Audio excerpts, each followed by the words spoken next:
So India's emerging as a global AI powerhouse. This reflected in a ranking by on AI competitiveness by a tool of the Stanford University, which is an Ivy League university in the US. Though India is behind the United States and China, which are global powerhouses, but nevertheless, India, has outpaced many other countries of the world like Japan, South Korea, Australia, etc., the other European countries. So that speaks volumes about where India is going as far as AI is concerned. Why is it so? What's leading to that? On what path are we? What are the pitfalls on that path? To talk about all that, I'm joined by Dr. Rishi Mohan Bhatnagar. He's an IT expert. He joins us on the show. Thank you, Dr. Bhatnagar, for being on DD India. First of all, this competitive, this survey in how India is becoming a competitive country in the world in artificial intelligence, what does this report base it on? The report is basically based on the availability of resources, skilled resources, the policies, the infrastructure availability, the startup ecosystem, and in all of these, the government has been working fundamentally on the right steps, and we have been able to create such a large pool of AI resources. While as per the demand and supply, we are still less than the demand. But government has taken a lot of new initiatives like Yuva AI for training people. So many initiatives in terms of attracting the global companies to come to India and creating such a large investment pool in India. That's also one of the important factors of how much investment from the government and the private sector is happening in this field. So if you ask how this has happened, because the government of India, especially the Honorable Prime Minister himself, has been taking such a large initiative and ensuring that, he has been able to... What initiative has the government taken? See, the India AI as a complete mission, they have agreed to provide somewhere around 10,000 GPUs in the 1 year. A huge amount of investment, approximately $2.5 billion in 1 year to invest on creating that infrastructure. While the target was 10,000, the government of India delivered in 38,000 GPUs. How to involve the startups, how to get our own Indian LLMs. Okay. There have been a number of things which government of India has been able to do. And, the personal involvement by the Honorable Prime Minister has to be very much appreciated. Okay. Whether, this year in the February, we will be hosting the World Global AI Summit, where the whole world is coming and will be participating. We'll be able to demonstrate how India is showing things. The target of around 1 million people to be trained on AI in next 1 month is a kind of mission-based AI things which country has been taking. And the government has been implementing on that. Okay, government policy, Dr. Bhatnagar, is one thing. You create an ecosystem, you create the infrastructure, but industry collaboration, has that played a role? Definitely, while there are two things. One is the domestic industry. While we have been catering like Tech Mahindras of the world or the TCS and Wipros, we are working as a service providers to the world. And when the different enterprises are asking for AI resources, we are able to provide and we are able to work on that. That's one part. But the second part is how are we able to attract international organizations like Microsoft investing $7.5 billion. Google announced. Then later on, we have heard of Amazon announcing $35 billion by 2030. Yeah. So, that's the kind of investment that is happening. That means the policies of the government, the leadership in the government, the ease of doing business, everything, the startup ecosystem in India, everything has been doing the right steps and everybody is moving towards the right area. And so is the academia, so is the industry. The only few things which I like to add here is, when we started the IT revolution or the IT transformations in India, Indians worked as a system integrators or the partners as the service providers to the world. Okay. We should not become the service providers in the case of AI, but we should be developing our own AI platforms. Otherwise, we'll become only the service providers. So do we have the AI talent and the research strength for it?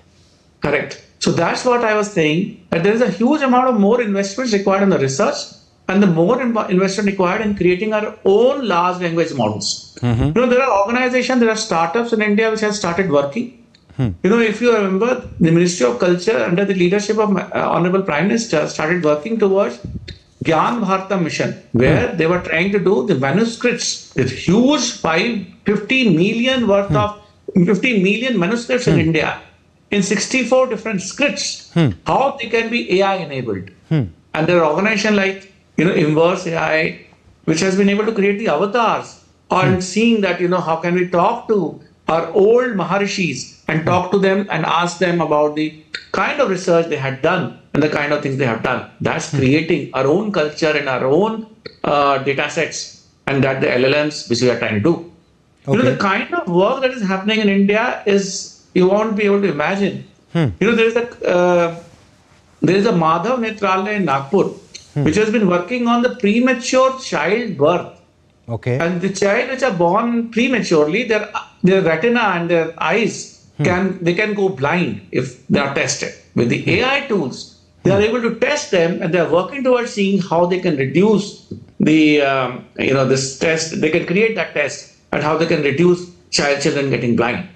Okay. So there are thousands of things that are happening, and for Indian traditional things, Indian cultural things, Indian tribal things, we have our own ways. So we have to ensure that we have our own LLMs, and that's what my thought is, that we should be working towards that. Okay. Whether it is our own GPTs for health, education, agriculture.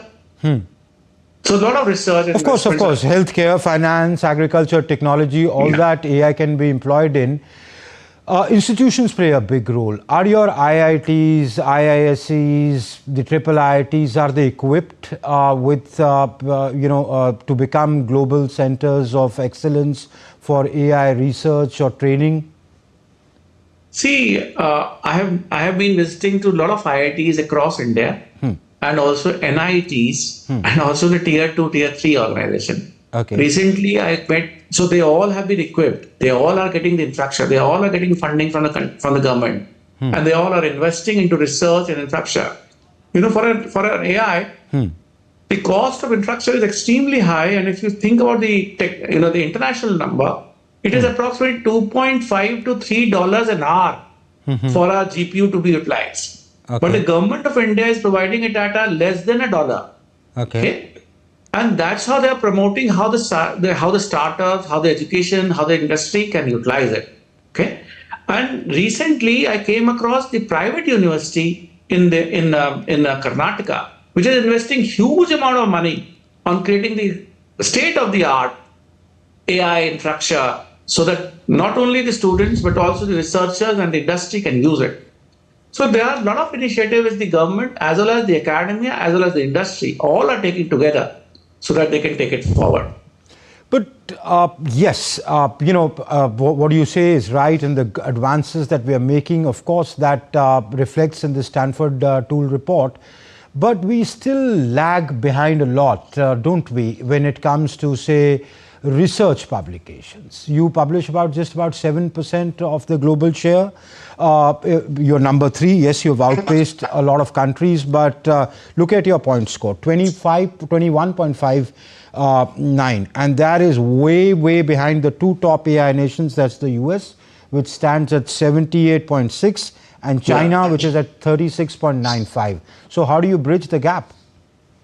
See, you have actually, taken the right thought, that there is a need for our researchers to start publishing, our industry to start publishing. Around 10 years back, I wrote the first book on Internet of Things. Okay, because I was working for a corporate and I was working on it, so I wrote a book. So somebody from the academia came and thanked me that this was the first time the industry people have started publishing books of the kind of experiences, the kind of learning they had. So there is not only need for the academia and researchers, but also the industry people who are working on ground, creating things to start publishing. Okay. So, there is a promotion for this, and I agree this is a weak point for us, and we all have to work on seeing how can we create a lot of publications in this, especially in the future technologies. Okay.